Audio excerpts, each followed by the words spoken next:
जय हिंद साथियों। मैं आदेश आपका राही आदि क्लासेस में स्वागत करता हूं। हम सभी पढ़ रहे थे काल यानी समय, चैप्टर का नाम था। उसमें हमने वर्तमान काल और भूतकाल पढ़ लिया है। आज हम पढ़ेंगे लास्ट का है भविष्यत काल। कौन सा?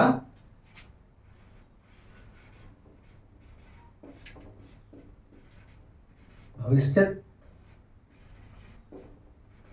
काल यानी भविष्य काल। इसके तीन भेद होते हैं। कौन कौन से? सामान्य भविष्यत काल, संभाव्य भविष्यत काल और हेतु हेतुमत भविष्यत काल।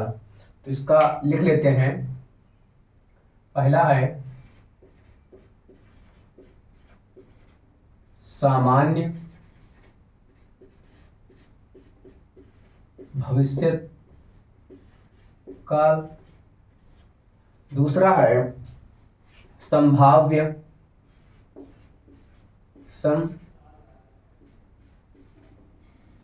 संभाव्य भविष्यत काल, तीसरा उसका लास्ट होता है हेतु हेतुमत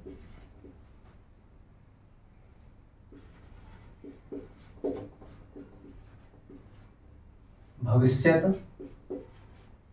काल। इसके भविष्य काल के तीन भेद हैं और तीनों भेद को हम देख रहे हैं कि ये तीनों हैं। पहला है सामान्य भविष्यत काल, संभाव्य भविष्यत काल और हेतु हेतुबद्ध भविष्यत काल। तो इसकी परिभाषा होती है कि जहां पर क्रिया के द्वारा, भविष्य काल की परिभाषा, जहां पर क्रिया के द्वारा आने वाले समय में कार्य हो, वहां पर भविष्य काल होता है यानी भविष्यत काल होता है। भविष्यत काल की परिभाषा है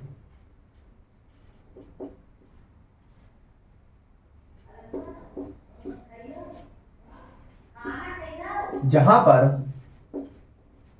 क्रिया के द्वारा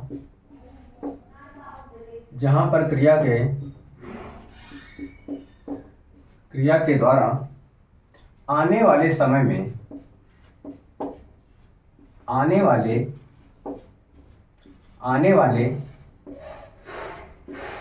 में कार्य हो, जो आएगा आने वाले समय में कार्य हो वहां पर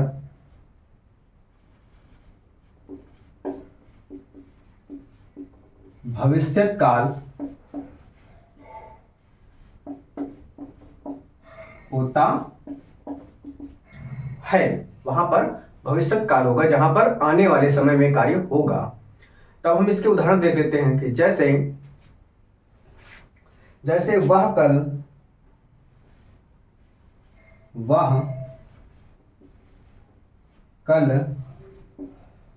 घर जाएगा। क्या बोल रहा है कि वह कल घर जाएगा, यानी आने वाले समय में तब वह घर जाएगा। तो अगला उदाहरण देखते हैं कि हम मेला देखने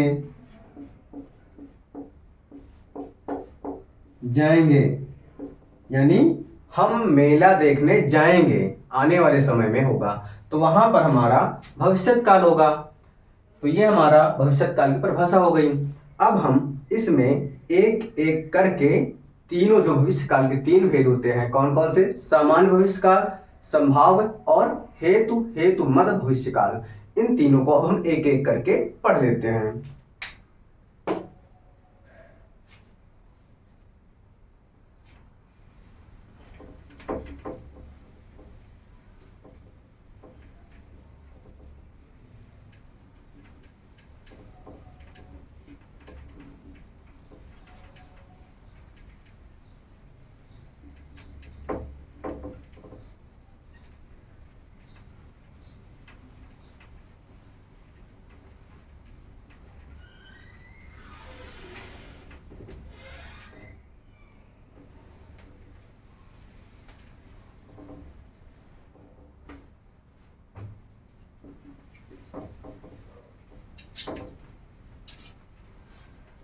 इसमें हम पहला देखेंगे कि सामान्य भविष्यत काल।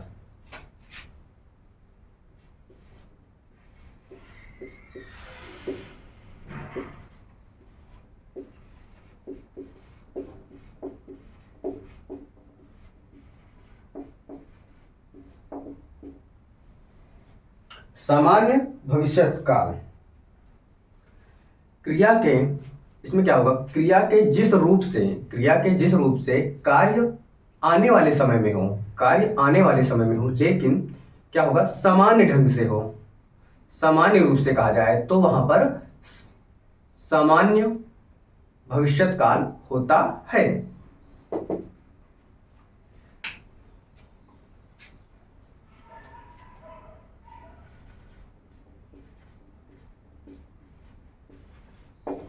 क्रिया के जिस रूप से कार्य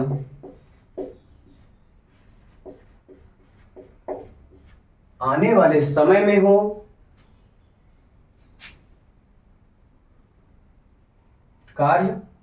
आने वाले समय में या फिर भविष्य में हो, हम कह सकते हैं आने वाले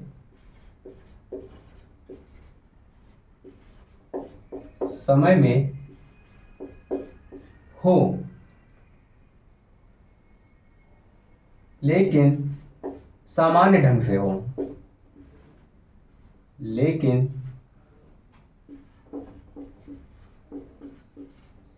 सामान्य ढंग से हो, तो वहां पर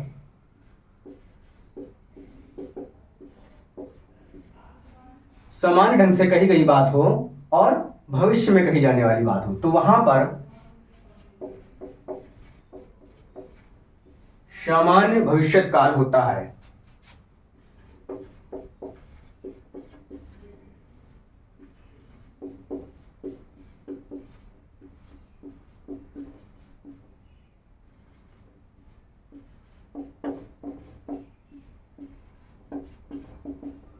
तो वहां पर सामान्य भविष्यत काल होता है। जैसे अब हम इसका उदाहरण देख लेते हैं, 2-3 कार्य समान ढंग से किया जाए लेकिन भविष्य में हो। क्या है कि रवि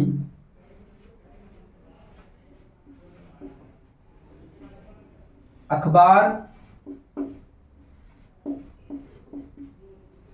बेचेगा। क्या है कि सामान्य रूप से कहा जा रहा है कि रवि अखबार बेचेगा, यानी भविष्य में ही बेचेगा, और सामान्य ढंग से कहा जा रहा है, इसलिए यहां पर सामान्य भविष्यत काल होगा। अगला देखते हैं कि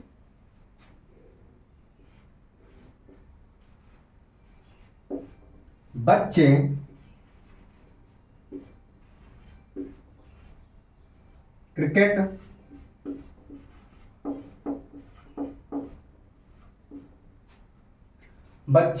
क्रिकेट खेलेंगे, यानी समान रूप से ऐसे कह दिया जाए कि बच्चे क्रिकेट खेलेंगे, यानी भविष्य काल की ही बात हो रही, तो यहां पर सामान्य भविष्यत काल होगा।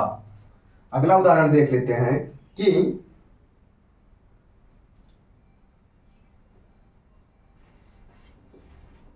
हम पढ़ने जाएंगे, यानी हम पढ़ने जाएंगे, ये भी हमारा सामान्य भविष्य काल के रूप में बोला जा रहा है। इसके बाद हम अब अगला पढ़ लेते हैं, संभाव्य भविष्य काल।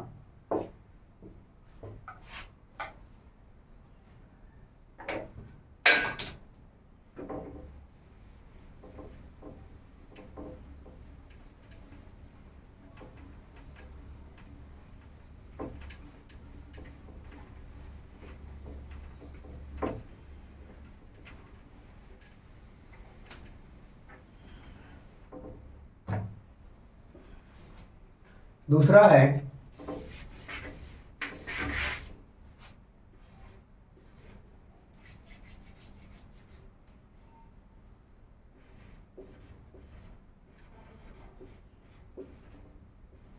संभाव्य भविष्यत काल।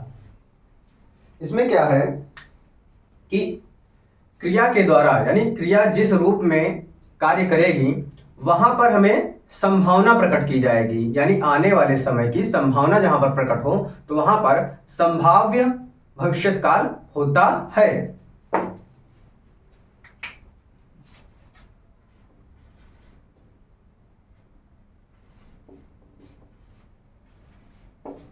क्या बोल रहा है कि क्रिया के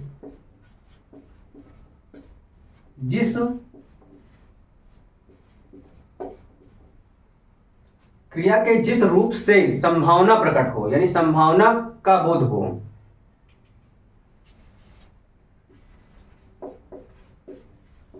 जिस रूप से भविष्य में संभावना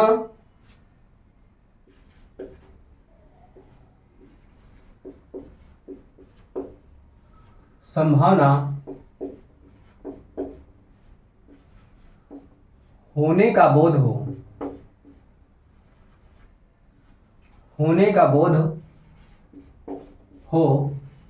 वहां पर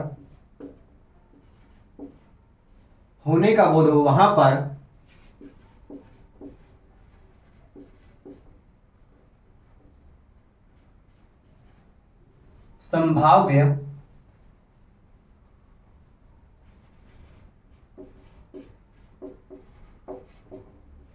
संभाव भविष्यत काल होता है।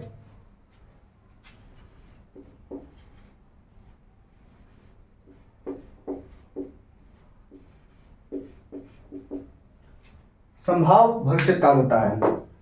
जैसे अब हम उदाहरण के माध्यम से देख लेते हैं कि क्या बोला जाएगा और कैसे किया जाएगा कार्य। तो कार्य क्रिया के द्वारा संभावना प्रकट की जाएगी भविष्य के लिए। हम देखते हैं कि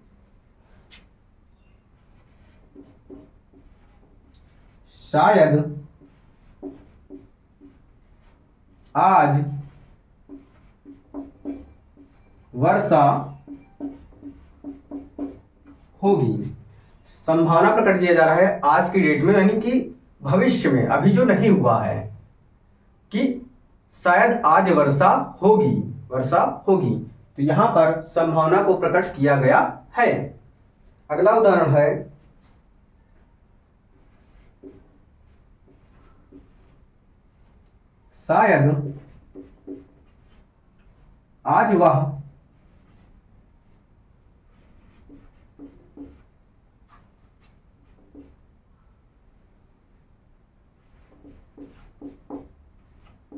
शायद आज वह आएगा, यानी हम किसी का वेट कर रहे हो, इंतजार कर रहे हो, लेकिन भविष्य में यानी आने वाले समय में, तो वहां पर हम संभावना को व्यक्त कर रहे हैं कि शायद वो आज आएगा।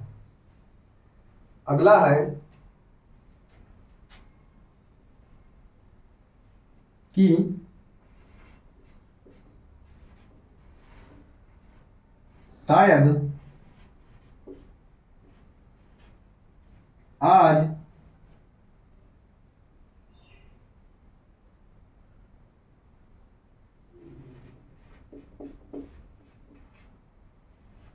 शायद आज मनोज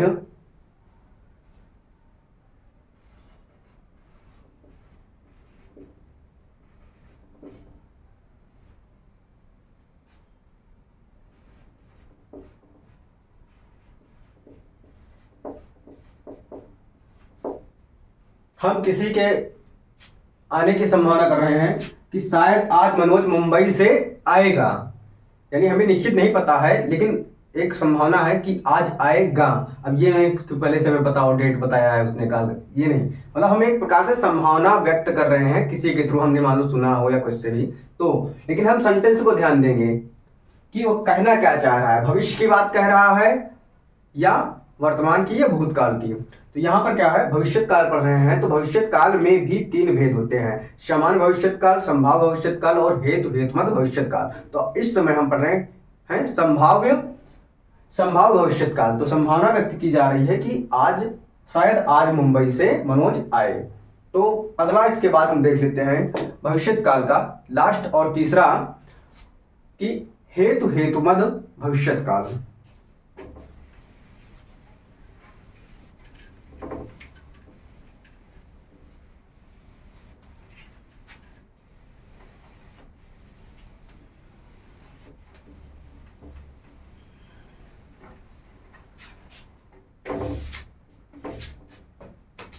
क्या है, लास्ट का तीसरा देखते हैं और आज हमारा काल चैप्टर भी समाप्त हो जाएगा।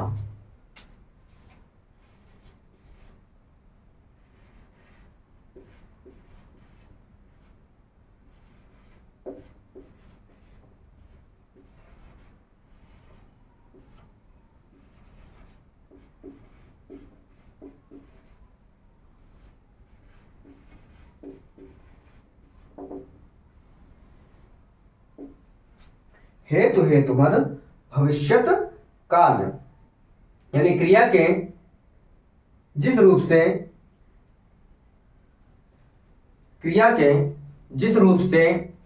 यह पता चले कि क्रिया एक रूप से होनी चाहिए थी, यानी एक क्रिया के द्वारा कार्य होना चाहिए था परंतु क्रिया नहीं हुई है, वह दूसरी क्रिया पर निर्भर है। यानी कार्य एक क्रिया से होना चाहिए था पर कार्य नहीं हुआ, वो क्रिया दूसरी कार्य पर यानी दूसरी क्रिया पर निर्भर हो, तो वहां पर हेतु हेतुमद भविष्यत काल होता है।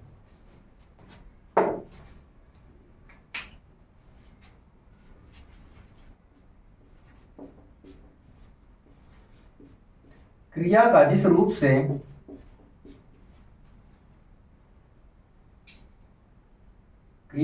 रूप से एक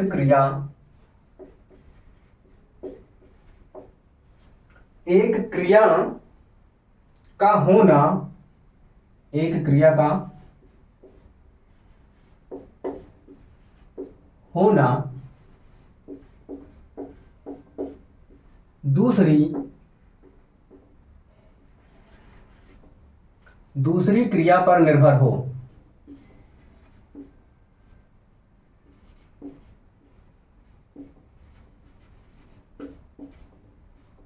दूसरी क्रिया पर निर्भर हो, तो वहां पर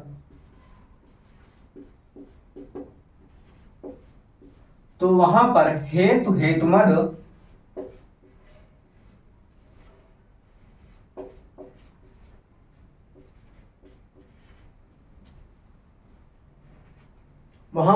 हेतुमद भविष्यत काल होता है।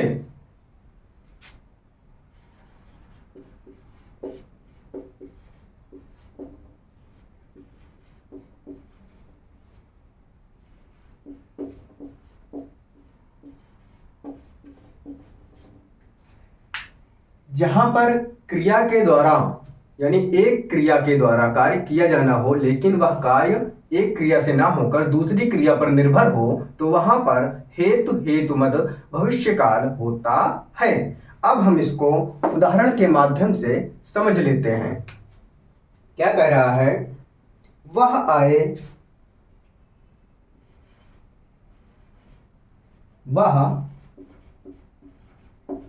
आए यानी क्या बोला जा रहा, वह आए तो मैं जाऊं।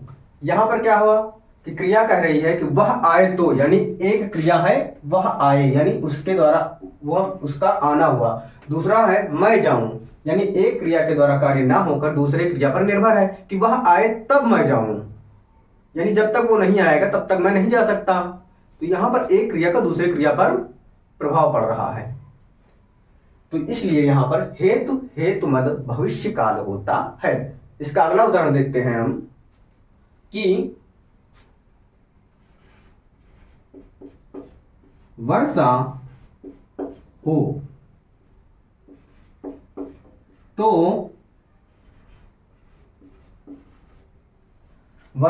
तो फसल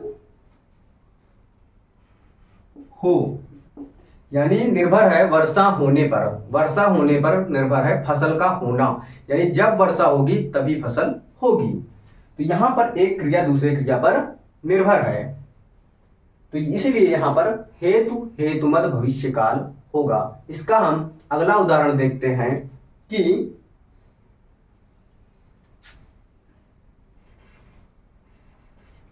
वह पढ़े तो विद्वान हो। क्या कहा जा रहा है कि वह पढ़े तो, यानी जब तक वो नहीं पढ़ेगा विद्वान नहीं होगा, यानी एक क्रिया का दूसरे क्रिया पर ही निर्भर होना है। तो यहाँ पर हेतु हेतुमद भविष्यकाल होता है। आज हमारा काल चैप्टर समाप्त हो चुका है। इसके बाद हम अगले चैप्टर को पढ़ेंगे। आप सभी इस क्लास को लाइक कीजिए, सब्सक्राइब कीजिए और अपने सभी साथियों के पास शेयर कीजिए। जो जो लोग अपने राही आदि क्लासेस परिवार से जुड़ रहे हैं उनका तहे दिल से शुक्रिया। आज की क्लास को हम अब यहीं पे समाप्त करते हैं। धन्यवाद।